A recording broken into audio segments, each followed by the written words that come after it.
নমস্কার, আমি দীপান্বিতা আবারও একটি রেসিপি নিয়ে হাজির হলাম আপনাদের কাছে। আজকের রেসিপি গাজরের হালুয়া। এটি বানানোর জন্য আমি 1 কিলো গাজরকে কুড়ে নিয়েছিলাম। তারপর গ্যাসের আগুন জ্বালিয়ে দিয়ে একটা কড়া বসিয়ে দিলাম। তাতে 1 টেবিল স্পুন ঘি যোগ করে সেটাকে নাড়তে থাকলাম যাতে গলে যায়। যখন ঘিটা সম্পূর্ণরূপে গলে গেল তখন তার মধ্যে 4-5খানা ছোটো এলাচ যোগ করে দিয়ে একটু নাড়াচাড়া করে নিয়েছিলাম।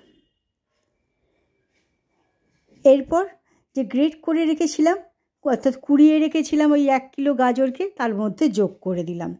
দিয়ে সেটিকেও ভালোভাবে 2-3 মিনিট ধরে আমি নাড়াচাড়া করতে লাগলাম। ফ্লেমটা কিন্তু লোতে রাখবেন, কখনই হাই ফ্লেমে করবেন না।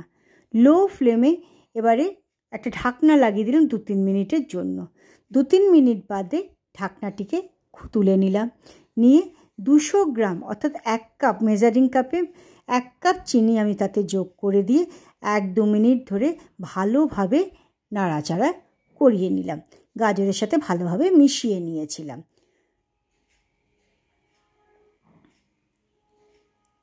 ভালোভাবে নাড়াচাড়া করা হয়ে যাবার পর 2 টেবিল স্পুন কিশমিশ আমি যোগ করে দিয়ে আবারও খানিকটা নাড়াচাড়া করলাম।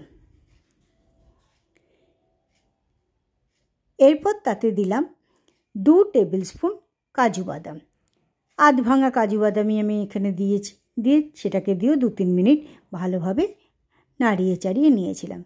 দেখবেন গাজরটা যেন ভালোভাবে সেদ্ধ হয়ে যায়। কাঁচা গন্ধ বা কাঁচা ভাব যেন গাজরের একদম না থাকে।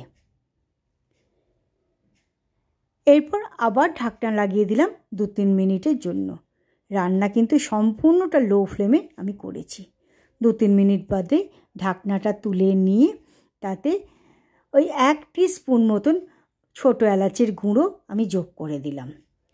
তার সাথে দিলাম 100 গ্রাম মতন কনডেন্স মিল্ক, যাতে একটা ক্ষীর ভাব খেতে খুব ভালো লাগে গাজরের সাথে।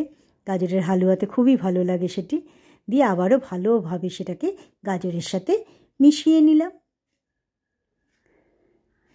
এবং এই সময় কন্টিনিউয়াস ক্রমাগতভাবে আপনি এটাকে কিন্তু চালাতে থাকবেন। দেখবেন একটা সময় ওই কনডেন্স মিল্কটা গাজরের সঙ্গে ভালোভাবে মিশে গেছে এবং জলজলে ভাব কিছু থাকবে না। গাজরটাও শুকনো হয়ে যায়, তবেই সেটা ক্ষীর মতন খেতে লাগবে। এরপর গ্যাসের আগুনটা বন্ধ করে দিলাম। বন্ধ করে দিয়ে একটা 5 মিনিটের জন্য ঢাকনা লাগিয়ে দিলাম। আমাদের গাজরের হালুয়াটা তৈরি হয়ে গেল। আজকের রেসিপিটি কেমন লাগলো তা অবশ্যই জানাবেন। এবারে শীতে গাজরের হালুয়া হচ্ছে তো। ধন্যবাদ।